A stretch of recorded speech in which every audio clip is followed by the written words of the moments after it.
زمانے کی وجہ سے جہاں گنجائش ملتی ہے، علماء کہتے ہیں یہ زمانہ ایسا ہے کہ رزق کے حلال ہونے میں جہاں گنجائش کا پہلو ہوگا اس پہلو کو اس زمانے میں ترجیح دی جائے گی تاکہ لوگوں پہ رزق کا دروازہ بند نہ ہو. پہلے شدت تھی کیونکہ لوگوں کے پاس حلال دروازے اتنے زیادہ تھے کہ شدت اختیار کرنے سے فائدہ یہ ہو رہا تھا معاشرے میں برائی بالکل جڑ سے ختم ہو رہی تھی. اب شدت اختیار کرنے میں برائی ختم نہیں ہوگی، وہ تو پھیل چکی ہے. اب جو بیچارہ حلال کمانا چاہتا ہے اس پہ حلال کے دروازے کیا ہو جائیں گے؟ بند ہو جائیں گے. مثلا یوٹیوب کے آپ بول دو کہ مونیٹائزیشن حرام ہے تو کیا مطلب یوٹیوب پہ اشتہار چلنا بند ہو جائیں گے؟ ہے بھائی، بہت سے دینی چینل بند ہو جائیں گے. وہ کہیں گے یار ہماری جب اس سے ارننگ ہی نہیں ہو رہی تو ہم ویڈیو کیوں شیئر کریں. اس سے جو خیر کی بات ملٹی پلائی ہو کے پھیل رہی تھی وہ کیا ہو جائے گی؟ ختم.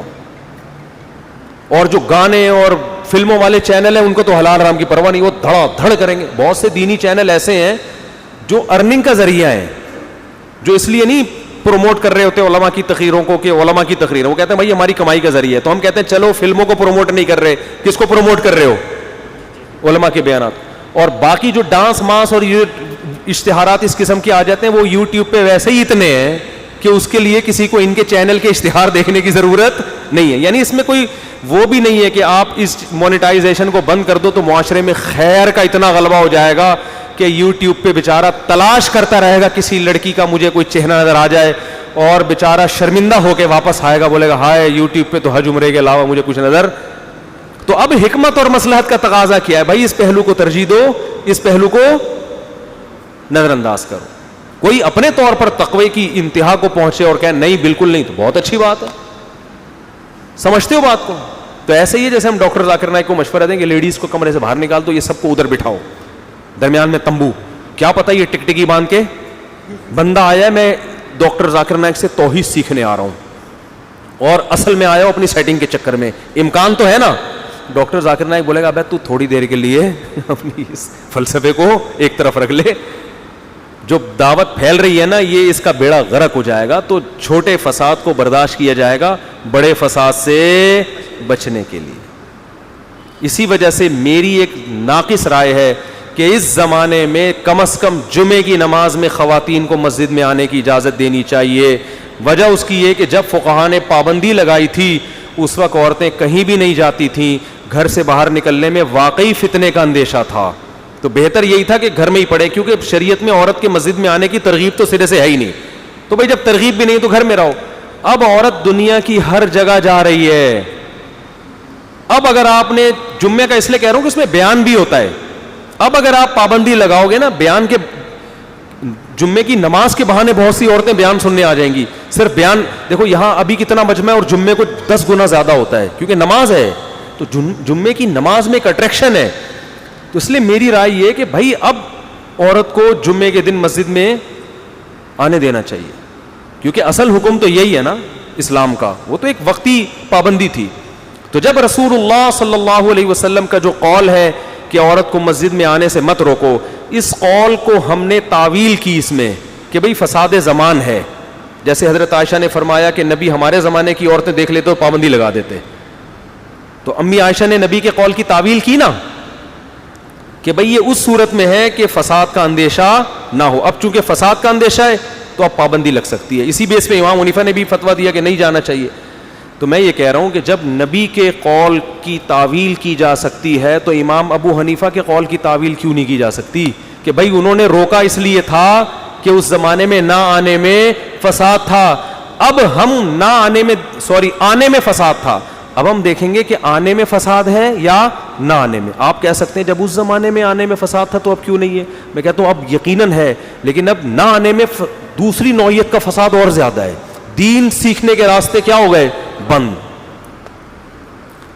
لیکن ہمارے علماء پتہ کیا دیکھتے ہیں؟ اپنے گھروں کی خواتین کو دیکھ رہے ہیں. نہیں بھائی یہ تو مسجد ایک دن بھی نہیں گئی لیکن پھر بھی ماشاءاللہ اتنی نہیں گئی ہے بھائی. وہ یہ دیکھ رہے ہوتے ہیں ارے میری تو بچی ماشاءاللہ ایک دن مسجد نہیں گئی پھر بھی ماشاءاللہ کیا ہے.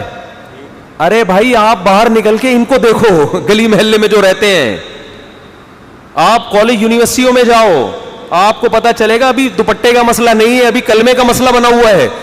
مسجد سے لنک کیا ہو گیا؟ ختم.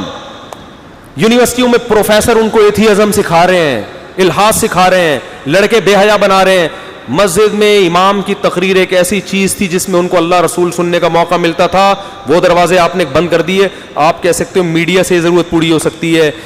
میڈیا بالمشافہ بیان سننے کا آلٹرنیٹ بولو نہیں ہے. آپ ایک یوٹیوب پہ سنو الگ چیز ہے, سامنے سنو الگ چیز ہے. تبھی تو نبی صلی اللہ علیہ وسلم کے دور میں نبی کی مجلس میں آ کے بیان سنا کرتی تھیں. تو یہ میں اس لیے عرض کر رہا ہوں کہ جتنے لوگ بھی اعتراض کرتے ہیں, اب دیکھو بڑے بڑے علماء ہر محفل میں اس طرح کی جگہوں پہ جاتے ہیں. بعض علماء جاتے ہیں, حکومت نے بلایا ہے, وہاں کچھ منکرات بھی ہوتے ہیں, وہ برداشت کرتے ہیں. یار بڑے ہدف کے لیے چھوٹی چیزوں کو کیا کیا جائے گا, اوائڈ کیا جائے, برداشت کیا جائے, کوئی بات نہیں, نظر انداز کرو. تو لیکن صرف دنیاوی مفاد کے لیے گناہ کی محفل میں جانا یہ بالکل حرام. جیسے شراب خانے میں جانا تاکہ مجھے بھی تھوڑی سی مل جائے, یا ویسے ہی غلط ہے. جناب شراب خانے میں اس لیے جا رہے ہو, شرابیوں کو تبلیغ کروں گا, پھر کون ناجائز کہے گا بھائی؟ پھر آپ کو یار وہ مولانا صاحب وہاں شراب خانے میں بیٹھے ہوئے تھے ہیں بھائی, تو بھائی وہ تبلیغ کرنے گئے ہوئے تھے وہاں پہ. تو اس لیے تھوڑا سا براڈ مائنڈیڈ اس زمانے میں بن جاؤ. تو میں کہہ رہا تھا خلافت عثمانیہ سے جو بڑی مسٹیک ہوئی ہے نا اس زمانے میں, وہ یہی ہوئی ہے, وہ زمانے کے ساتھ انہوں نے اپنے آپ کو زمانے کے حساب سے وہ کیا کہتے ہیں ماڈرن نہیں کیا زمانے کے حساب سے. یورپ ترقی کر رہا تھا, وہی پرانی باتیں. نبی نے وہی تلواریں چلائی ہیں نا جو مشرکین کے پاس تھیں. اب وہ توپیں لے کر آ رہا ہے آپ کو, چونکہ ہمارے نبی نے تلوار سے جنگ لڑی, ہم تلوار سے جائیں گے, ایسا نہیں ہوتا بھائی. تو آپ کو اسلام دشمن کے مقابلے میں کھڑے ہونے کے لیے وہی تیاری کرنی پڑے گی جو آپ کا دشمن کر رہا ہے. خلافت عثمانیہ سے جو بہت بڑی مسٹیک ہوئی, انہوں نے اس طرف توجہ نہیں دی, اور پھر اللہ کی عادت ہے دنیا اسی کو سلام کرتی ہے جو دنیا میں کامیابی کے اسباب اختیار کرتا ہے, چاہے وہ مسلمان ہو یا کافر. آپ اگر زہر کا پیالہ پیو گے تو کتنے بڑے تہجد گزار مر جاؤ گے, جم جاؤ گے تو کتنے برے ہو پھر بھی طاقتور ہو جاؤ گے. یہ دنیا کا اصول ہے, سمجھ رہے ہو, دنیا کا اصول ہے, یہ اللہ کا بنایا ہوا نظام ہے. تو خلافت عثمانیہ نے پریس نہیں بنایا, اس کا نتیجہ نکلا یورپ کا لٹریچر دھڑا دھڑ چھپ کے دنیا میں پھیل گیا. لوگ ان کے نظریات سے, خود ترکی مسلمانوں کے ہاتھ سے نکل گیا, ترک قوم ہاتھ سے نکل گئی, خلافت کا بیڑا غرق ہو گیا.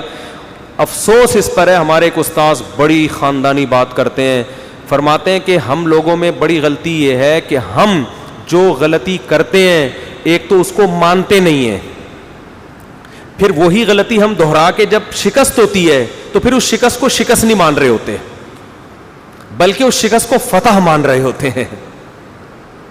کیا مان رہے ہوتے ہیں یار؟ دیکھو لٹ گیا, دیکھا اللہ. مثال کے طور پر آپ کو منع کیا بھائی احتیاط کرو, اس گلی سے نہ گزرو, یہاں ڈاکو ہیں. اب آپ مذہب کا غلط استعمال کرو گے. یہ میں جزیہ بیان کر کے قانون سمجھا رہا ہوں, یہ ہر جگہ اپلائی ہوتا ہے. آپ کو کہا اس گلی سے مت گزرو, یہاں کون ہوتے ہیں؟ ڈاکو. آپ نے مذہب کا پہلے تو غلط استعمال کریں گے آپ. بھائی مذہب تو انسان سے خوف نکالتا ہے. اللہ کہتا ہے, اللہ ایسے تجوید کے ساتھ, اللہ یبسط الرزق لمن یشاء, اللہ جس کے لیے رزق بڑھانا چاہے کسی کا باپ بھی اس سے روزی نہیں چھین سکتا. اور کیا ہے قرآن کی آیت, کیا وہ بڑی زبردست آیت ہے, وہ میں عاملوں کے خلاف پڑھتا ہوں. کیا ہے یار وہ آیت, اتنی دفعہ پڑھتا ہوں یاد نہیں آ رہی ہے, کہ وہ کون سی آیت ہے جس کے لیے اللہ رحمت کا دروازہ بند کر دے, فلا ممسک لہو, جس کے لیے اللہ رحمت کا دروازہ کھول دے, فلا ممسک لہو, کوئی اس دروازے کو بند نہیں کر سکتا.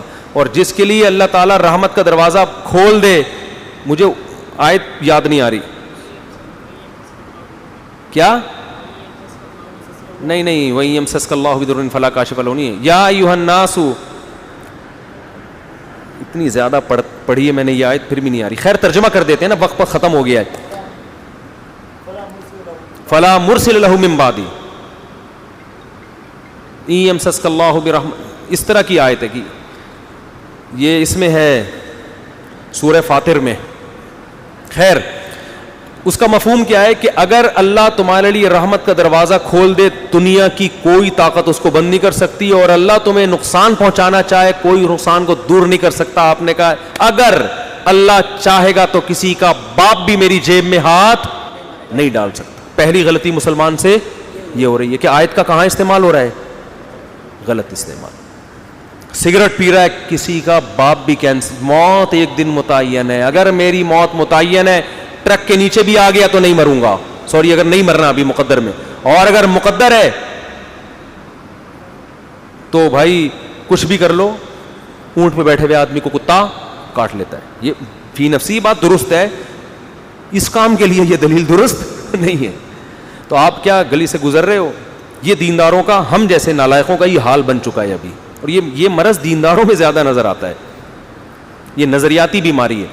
گلی سے گزرتے ہوئے کیا ہوگا, منع کیا بھائی نہیں, آپ کو یہ توکل کے خلاف ہے. اتنی احتیاط کہ اس گلی سے پہلے موبائل یوں رکھو, اور یہ توکل کا تقاضا یہ ہے کہ اللہ, آیت الکرسی 3 دفعہ درود شریف اول آخر پڑھ کے پھونک لگاتے ہوئے چلے جاؤ. آلتو جلالتو آئی بلا کو ٹالتو 11 دفعہ. ہم بچپن میں ایسے ہی کرتے تھے, آلتو جلالتو آئی بلا کو ٹالتو. ہمیں یہ بتایا ہوا تھا کہ جب بھی کوئی بلا آئے نا, کوئی مصیبت آئے, تو آلتو جلالتو آئی بلا کو ٹالتو 11 دفعہ پڑھ کے پھونک لگا دو. تو ہم یہ اکثر اپنے ایک ٹیچر کے بارے میں پڑھتے تھے, بہت سخت تھے, وہ مارتے بہت تھے. آلتو جلالتو آئی بلا کو ٹالتو. تو آپ نے اول آخر 11 دفعہ درود شریف پڑھ لیا. او بھائی وظیفہ ہے تو بعد کی چیز ہے, پہلے احتیاطی تدبیر ہے. نہ جاؤ اس گلی سے, تھوڑا گھوم کے چلے جاؤ. تو پہلا فالٹ تو یہ ہے کہ آیتوں کا استعمال کیا ہو رہا ہے؟ غلط. پھر جب گئے اور لٹ گئے, پٹ گئے, جیبیں خالی ہو گئیں, اب کیا ہوگا؟ اب جب وہ آپ کو آپ کی شرمندہ کرے گا, دیکھا اب کیوں نہیں مدد کی اللہ نے. آپ تو کہہ رہے تھے کہ اللہ پہ توکل کرنا چاہیے. اب معاذ اللہ, یا تو اللہ غلط ہے یا آپ شریعت کا استعمال غلط کر رہے ہو. توکل کا یہ مطلب نہیں تھا جو آپ سمجھ رہے ہو. تو بجائے شرمندہ ہونے کے آپ کہیں گے اسی میں ہماری بہتری ہے. یہ جو میرے ساتھ ہوا ہے نا, یہ موبائل نکلنا حادثہ ہوا ہے, ایکچولی اللہ کسی بڑی, میری امی بتایا کرتی تھیں کہ جب کسی کے گھر میں بکری مر جائے تو اس کا مطلب موت جو نانی پہ آنے والی تھی وہ کس پہ آ گئی ہے؟ بکری پہ آ گئی ہے. اللہ کسی بڑے کی جان کے بجائے جانور کی جان لے لیتا ہے. حالانکہ بکری کو آپ نے خود 2 روٹیاں کھلائی ہیں, جبکہ بکری روٹی افورڈ نہیں کر سکتی. اب وہ مر گئی تو بجائے غم کرو یار یہ تم نے اپنے ہاتھوں سے مارا اس کو آٹا کھلا کے, یہ آٹا کھانے والی چیز نہیں ہے. تو کہتے ہیں اللہ نے کیا کیا کہ جو موت کا فرشتہ ہمارے ہاں منڈ لا رہا تھا, جو موت آنے والی تھی کسی بڑے پر آتی, تو وہ بکری نے اپنے اوپر لے لیے, خیر ہو گئی اس میں. تو یہ مارکیٹ میں کیا چل رہا ہے, یہ دینداروں میں آج بھی چل رہا ہے. پٹیں گے وہی غلطیاں کر کر کے, پھر اس شکست کو شکست نہیں مانتے کہ غلط کیا ہم نے. نہ کہہ رہے ہیں کورونا کو نہیں مانیں گے, جب ہو جائے گا مر جائیں گے. موت تو مقدر میں لکھی ہوئی تھی, اچھا ہو گیا, بہت ہی الحمدللہ خوشی ہوئی سن کے آپ کے ابا کا کرونا سے انتقال ہو گیا. تو یہ صرف کرونا میں نہیں, ہر جگہ ہی دینداروں کا یہ حال ہو گیا الا ماشاء اللہ. تو یہ جب انفرادی سطح پہ ہوتا ہے تو انفرادی سطح پہ لوگ پٹتے ہیں. جب یہ حکومتی سطح پہ یہ غلطیاں ہوتی ہیں تو پھر لمحے خطا کرتے ہیں اور سزا صدیاں. خلافت عثمانیہ نے یہ خطا لمحوں کے لیے کی ہے اور صدیاں اب سزا پا رہے ہیں. مسلمانوں کی ایسی حکومت بن نہیں پا رہی ہے. تو آپ یہ مسٹیک نہ کیا کریں.